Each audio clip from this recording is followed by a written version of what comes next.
While we're on the subject of the rave thing, like the rave flyers back in the day. Now, when you talk about your style and its influences, I'm not suggesting it's totally direct, but actually, there's definitely an outside source. Thank you, man. Coming in from somewhere that isn't entirely hip hop. Like it looks kind of Japanese almost. It's like on some other shit. That crazy shit I used to do back in '95. After course got me back out painting and T-Bone.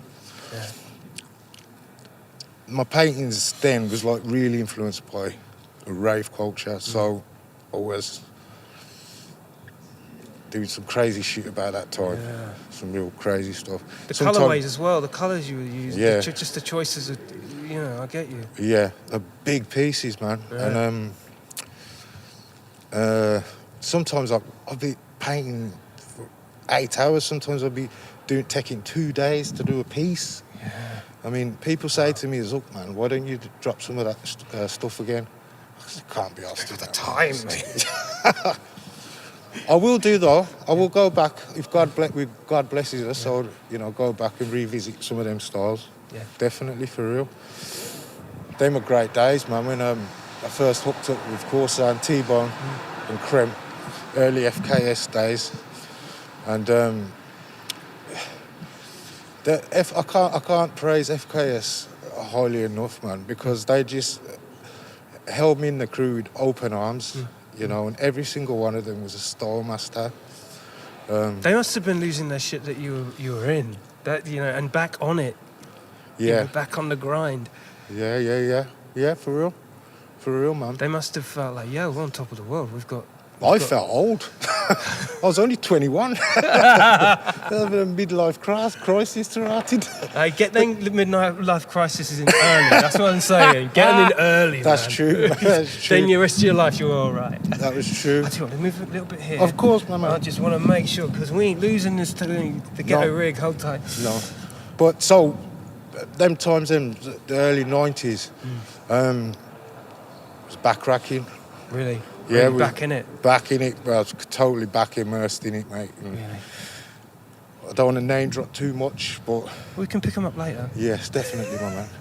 But don't do it. Everything was there for us, man. We was having the best times at all-nighters, just hitting layups and track size, and just everything was bombing, and it was a very serious thing, man. Really? And we was just developing. It was all about just trying to keep our shit as tight as possible, man.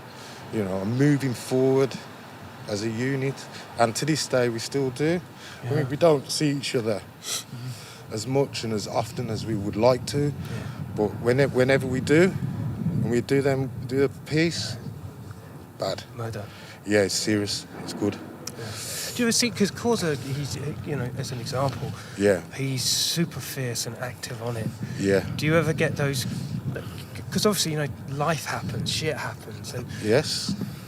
Measuring it up against what you did in the 80s and, the 90s, and looking at it now and where reality lies, do you ever feel, man, does it make you itch? Does it make you think, well, it wasn't like that in the 80s, so I know this feeling I'm going through, and perhaps it was just over time, and it doesn't infuse me. I hear you, brother. Do you know what I'm saying? Is that the passion is just so overwhelming that anything that's in your way is not going to stop you from doing what you want to do. I mean, I have to admit, I had to hold back a little bit because, some of the shit that, police coming to the door, raiding the house and all them things. I didn't want that shit to happen again. But when looking back at it now, I've probably done more bombing then in the 90s. Because T-Bone and Core and Creme and me, we would go off and do chromas on the road and all kinds of things. Really? That kind of thing. So the 90s got crazy? Yeah, the 90s was mad. Wow. Mad fire. 80s was bombing. We was really, really bombing. We used to do pieces. Sunday was a piece day, and you'd drop dubs here, there, and everywhere, always. But until I hooked up with Core and T-Bone and them, we would do roadsides with chromas. That was a whole different thing. Mad. the feeling that it gave you. You're like, yo, let's meet up tomorrow again, and we're doing it again. Once you pop. Yeah, it's true, man. You never stop. Yeah. Yes, bro, man. You heard it here first, baby.